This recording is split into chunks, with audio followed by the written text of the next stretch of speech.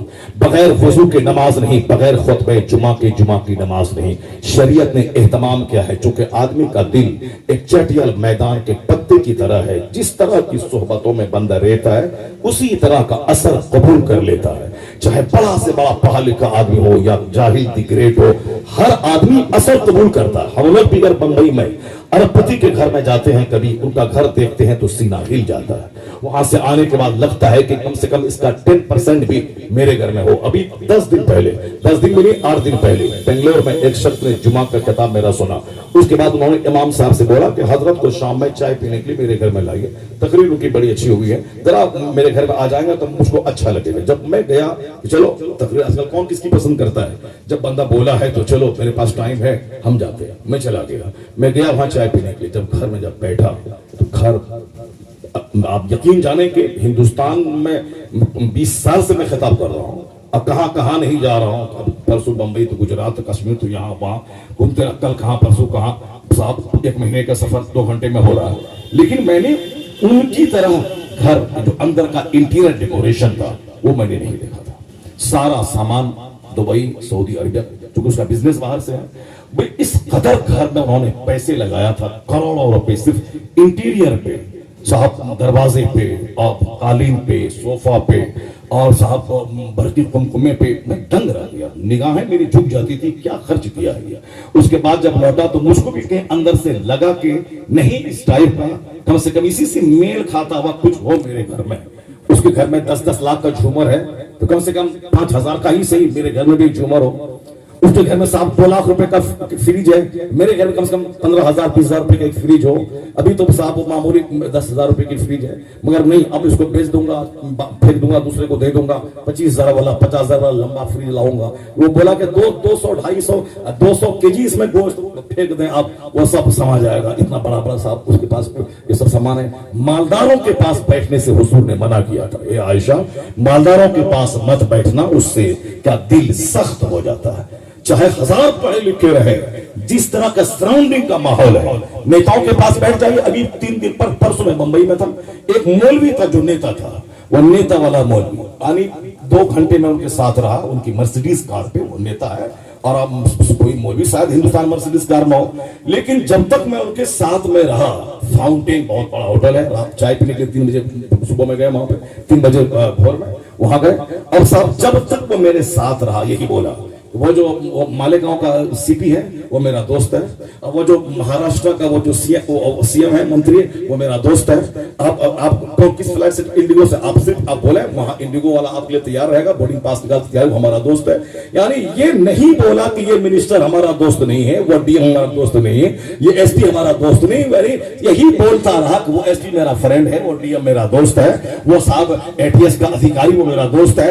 یہی کرتا رہا. ایک نیتا ہمارے بہار میں ہے، مولوی ٹائپ کا، اور وہ اس نیتا کے پاس آپ بیٹھ جائیں 10 منٹ صرف یہی بولے گا کہ بس ابھی تقریر ختم کر کے ہم کو ہاؤس میں جانا ہے. رات میں کون ہاؤس میں جائے گا؟ رات میں کون ہاؤس ہے؟ کون ہاؤس چلتا ہے؟ اسمبلی اور پارلیمنٹ وہ تو سیزن پہ چلتا ہے. جیسے مانسون کا سطر ہے، گریس میں سطر ہے، جاڑے کے موسم کا سطر ہے، ہر موسم کے اعتبار سے سطر چلتا ہے، سیشن چلتا ہے وہاں. تو اب جہاں بھی کوئی سیشن کا ٹائم نہیں ہے، جب سوالے کو بولتا ہے پہلے ہم کو تقریر کروا دو، وہاں پر ہاؤس چل رہا ہے، کل اس کو ہاؤس میں جانا، وہاں کوئی ہاؤس نہیں، گھر میں جا کے سوتا رہے گا وہ، اور پھر اس کو ہم مار دیں گے، اس کو کاٹ دیں گے. میں نے منتری سے بولا ہے کہ اگر تم نے نہیں مانا تو ہم ساتھ پہ لاش گروا دیں گے. اور صاحب اب فون سے بات کر رہا ہے کہ فلاں آدمی ہے، فلاں آدمی مولانا آپ کے پاس بھیج رہا ہوں، ادھر اس کا کام کر دینا. اگر کام تم نے نہیں کیا تو پھر تم سمجھ لینا میں نتیش کمار سے کیا کر کے تم کو یہ کروا دوں گا. جبکہ وہ فون بھی نہیں بول رہا، بالکل فون سے بات کر رہا ہے، فون سے بات کر رہا. وہ فون لگا ہی نہیں اس کا، صرف سامنے والے کو بتانے کے لیے. جھوٹوں کی تعداد بڑھ گئی اور جھوٹ بول کے جھوٹ کی کھیتی کرنے والا، اس کے پاس 10 منٹ آپ بیٹھ جائیں، آپ کو بھی لگے گا کہ یہ آدمی سچا ہے، بہت پہنچ ہے، اور آپ کو بھی ڈنگ مارنے کی بات آپ کے اندر پیدا ہو جائے کہ ہم بھی ڈنگ مارے اور سامنے والے کو صاحب بیوقوف بنائیں. صحبت کا اثر ہوتا ہے.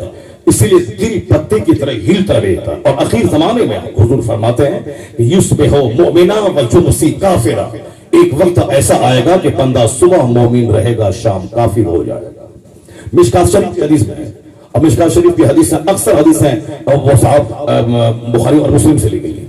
اب اس میں ہے کہ کہا ہے کہ صبح بندہ مومن رہے گا، شام کافر ہو جائے گا. شام رہے گا مومن، صبح کافر ہو جائے گا. وَيُبِيعُ دِينَهُ بِعَرْضٍ مِنَ الدُّنْيَا، وہ اپنے دین کو دنیا کے بدلے میں بیچ ڈالے گا. یعنی اچھا کھانا، اچھا پہننا، اچھا مکان، اچھی گاڑی کا شوق اس کے ایمان کو لوٹ لے گا. نوکری کا شوق اس کو تباہ کر دے گا. لڑکی کا حسن اس کو تباہ کر دے گا.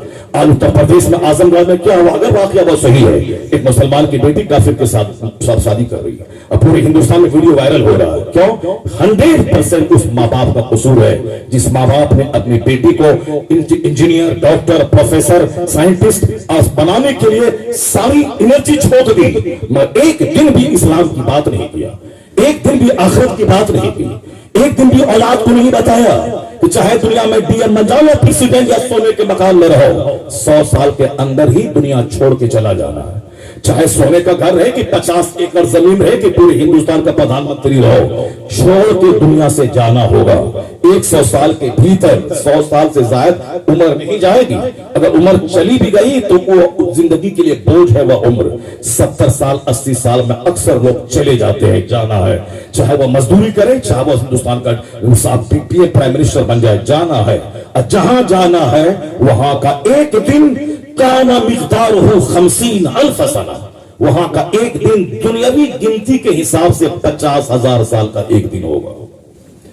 50,000 سال کا ایک دن ہوگا وہاں کا. آخرت کا ایک دن دنیاوی گنتی کے حساب سے. یہی 100 سال 70-80 سال کے لیے تم نے 30 سال پڑھائی کری، 18 گھنٹے پڑھا، کمپٹیشن فیس کیا، ڈی ایم بنے. اگلے 30 سال نوکری کی، 62 سال عمر ہو گئی، ریٹائر کر کے گھر میں موت کا انتظار ہے. کس کے لیے کیا تھا؟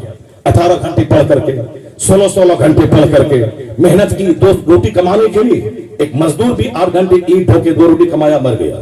اور تم بھی ڈی ایم بنے، 2 روٹی کمائے، کار پہ چلے، مکان بنایا، مر گئے. تمہارا بھی انجام مٹی ہے، اس کا بھی انجام مٹی ہے. What is the difference? کیا فرق ہے تم میں اس کو دونوں؟ اگر تیرا کام شیطان جیسا، تیرے پاس نماز نہیں، روزہ نہیں، حج نہیں، زکات نہیں، صرف دکھاوا ہے، نمائش ہے، ریا ہے، تصنع ہے، بناوٹ ہے، تو تجھ میں اور ایک غریب رکشہ چالک میں کیا فرق ہے؟ اور اگر رکشہ چالک کے پاس ایمان ہے تو پھر وہاں تو اس کے لیے جنت الفردوس ہو، جنت کے باغات ہے. اور تم نے اگر ڈی ایم بن کے دین نہیں سنبھالا، دین بیچ دیا، تو یہاں تو 40-50-100 سال تم نے آرام کیا. اس کے بعد کی جو دنیا ہے وہاں اگر تم نے حالت کفر میں دنیا سے تو گیا، اسلام کو ویلیو نہیں دیا، تو ہمیشہ والا عذاب، ہمیشگی والی آگ، آگ کی زنجیر، آگ کی دیواریں، آگ کی چھتیں. اس لیے قرآن کریم میں ہر صورت میں آخرت کی بات کی گئی. سرکار دو جہاں کی ہر تقریر آخرت کی باتوں سے لبریز ہے. سرکار سے بڑا کوئی خطیب نہیں. اتنا بڑا خطیب کہ فجر کی نماز سے لے کے مغرب تک اتنا لمبا خطاب حضور نے کیا. فجر کے بعد ممبر پہ چڑھے، خطاب کیا، ظہر کا وقت آ گیا، نماز پڑھائی، پھر ممبر پہ چڑھے، پھر خطاب کیا، عصر کا وقت آ گیا، پھر عصر کی نماز پڑھائی، ممبر پہ چڑھے، خطاب کیا. فخطبنا حتی غربت الشمس، یہاں تک کہ سورج ڈوب گیا. فجر سے لے کے مغرب تک لمبا خطاب. صحابی رسول کہتے ہیں فاعلمنا احفظنا، ہم میں کا سب سے بڑا عالم وہ ہے جو حضور کی تقریر کو سب سے زیادہ یاد رکھنے والا ہے. حضور نے جو کچھ ہو گیا، جو ہونے والا ہے، ساری باتیں مصطفیٰ نے اس تقریر میں بتا دی. اتنا لمبا خطاب حضور نے فرمایا. سرکار دو جہاں نے خطاب فرمایا، اتنا لمبا خطاب. خطاب لمبا بھی ہوتا ہے، خطاب چھوٹا بھی ہوتا ہے. اور اس خطاب میں یہاں تک کہ جنتی جنت میں داخل ہو گیا، جہنمی جہنم میں چلا گیا، اور پھر وہاں تک کی ساری باتیں مصطفیٰ نے بتا دی. حضور کی پہلی تقریر جو کوہ صفا پہ حضور نے کی تھی، اس تقریر میں یہی تھا کہ اے لوگوں، جس طرح میں پہاڑ پہ کھڑا ہوں، آگے دیکھتا ہوں، پیچھے بھی دیکھ رہا ہوں. اگر میں تم سے کہوں کہ ایک فوج تم پر حملہ آور ہونے والی ہے، کیا تم یقین کرو گے؟ سبوں نے کہا ما جربنا علیک الا صدقا، ہم نے سوائے سچ کے کوئی تجربہ ہی نہیں کیا. یعنی زندگی میں ہمیشہ ہم نے آپ سے سچ سنا، اگر آپ بولیں گے تو ہم یقین کر لیں گے. حضور نے کہا یقین کر لو گے؟ سنو میں تم سے کہتا ہوں، جیسی یہ دنیا ہے، اس کے بعد کی بڑی دنیا ہے آخرت، جہاں جنت ہے، جہاں جہنم ہے یا دنیا تو اس کے سامنے پانی کا ایک قطرہ ہے، اور وہاں ایک اپار سمندر کی طرح آخرت ہے۔ وہاں کی جنت، وہاں کی بہار، وہاں کی بھلائی اس کے لیے ہے جو دنیا میں ایمان لائے گا، مجھ کو نبی مانے گا، اور پھر اللہ رب العزت کی بات مانے گا، نیک بن کے رہے گا، اس کے لیے سدا کی جنت ہے۔ یعنی پہلی تقریر میں مصطفیٰ نے آخرت کی بات کی، جنت کی بات کی، اور حضور کی ساری تقریروں میں جنت کی بات، جہنم کی بات، جہنم سے بچنے کی بات۔ آج ہماری گفتگو گھر میں صرف فلاں ڈی ایم بن گیا، فلاں صاحب سائنٹسٹ بن گیا، فلاں سعودی عرب چلا گیا، وہاں سے خرید کر کے 50 کروڑ روپے انہوں نے کما لیا، ایک کار خرید لی، مکان بنا لیا، زمین خرید لی، فارم ہاؤس بنا لیا، مارکیٹ کمپلیکس بنا لیا۔ یہی ساری باتیں بچوں کے دماغ میں ڈالتا ہوں، اور بچوں کے دماغ میں کیا ہوتا ہے؟ آدمی وہی ہے جو زیادہ کماتا ہو، آدمی وہی ہے جس کے پاس زیادہ پیسہ ہو۔ میں نے کہا تھا کہ مووی کے چکر میں مت پڑنا، مووی کے چکر میں پڑے گا تو داڑھی